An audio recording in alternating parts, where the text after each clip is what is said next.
Today, we're going to dive into a massive shift in how businesses talk to people, all inspired by the book, The New Rules of Marketing and PR. So, let's get right into it. You know that feeling, right? It's the question that keeps so many business owners and marketers up at night. You're spending all this money on ads and PR, but is any of it actually working?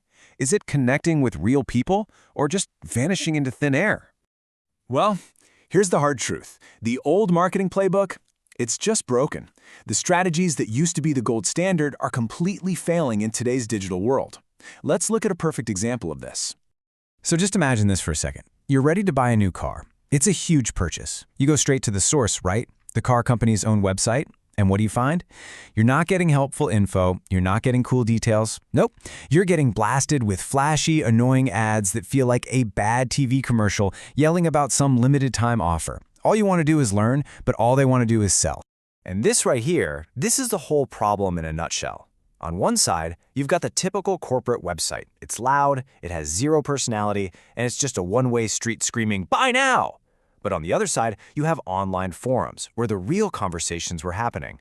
People sharing actual, authentic stories and helpful advice. One was just shouting, the other was actually communicating. So why do so many companies still get this so wrong? Well, it's because they're stuck in the past, in what you could call the age of interruption. Their entire philosophy is built on a model that, frankly, doesn't respect you as a buyer. And that's really the core of it. I mean, think about it. Whether you're trying to watch a show, read an article, or just, live your life, the whole point was to jolt you out of what you're doing and force you to listen to a commercial. It was all about grabbing your attention, not earning it. This really sums up the old way of thinking, doesn't it?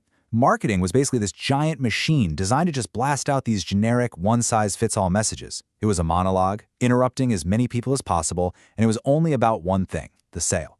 And notice that last point, marketing and PR were in totally different worlds, like they had nothing to do with each other. And PR? Oh man, PR had its own set of bizarre, outdated rules. It was all about trying to convince, or let's be honest, beg the media to tell your story for you. Success wasn't about talking to customers or driving sales, it was about getting a press clip, just a little mention in a newspaper or a magazine so you could prove you did your job. The media were the gatekeepers, and PR's whole job was just to get past them. But then, something happened. A massive, seismic shift that just completely tore up the old rulebook for everyone. And that was, of course, the rise of the web. And look, it's impossible to overstate this. The internet wasn't just another new marketing channel. No way. It was this single biggest change in how we communicate ever. It totally flipped the power dynamic between buyers and sellers on its head. And the scale is it's mind-boggling. We're talking about billions of people, all connected, all actively searching for information. These are your potential customers, your audience, your community. And now, for the first time in history, you can talk to them directly with no middleman. So what's the bottom line here? It's simple. The gatekeepers are gone. You don't have to buy super expensive ads anymore. You don't have to plead for media attention. The web gives every single one of us a direct line to the people who actually matter. Okay, so if the old rules are dead and gone, what are the new ones? How do you actually win in this new world? Well, it all comes down to a whole new way of thinking about engagement. This right here, this is the absolute heart of the new strategy. The idea is to stop interrupting what people are interested in and become what they're interested in. Instead of just shouting about your products, you create valuable, interesting, engaging stuff that your audience is already out there looking for. Let me tell you about a brilliant example of this in action.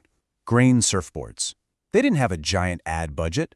What they had was a true passion for their craft and an incredible story to tell. So they made a choice. They decided to educate their customers instead of just advertising to them.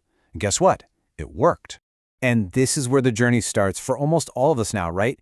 It doesn't start with an ad. It starts with a question. A potential customer goes to Google looking for information. They are totally in control, actively looking for answers. So here's how that new journey played out. Grain surfboards showed up at the top of the search results because their website was an absolute goldmine of great content. They weren't just trying to sell a surfboard, they were teaching the history of the sport, they were showing off their building process, they were sharing their passion with amazing photos. And the result? This curious person online was so blown away that he didn't just buy a product, he bought an entire experience, spending thousands of dollars. Now that is the power of amazing content. And this brings us to what might be the most powerful, most empowering idea of all. In this new world, you have to stop thinking like a marketer. You need to start thinking like a publisher. This is the fundamental mindset shift. It's a total flip of the script. Forget about buying your way in with expensive ads or begging your way in with PR. The new way in is to publish your way in. You earn your audience's attention by creating amazing stuff and giving it to them. So the bottom line is this. You are in charge of your own story. You don't need anyone's permission to share your passion, your expertise, and your unique voice with the world. The tools are right there, they're powerful, and they're just waiting for you to use them.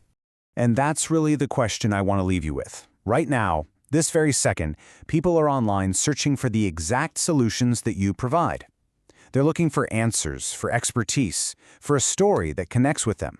The only question is, when they hit that search button, is it going to be your story they find?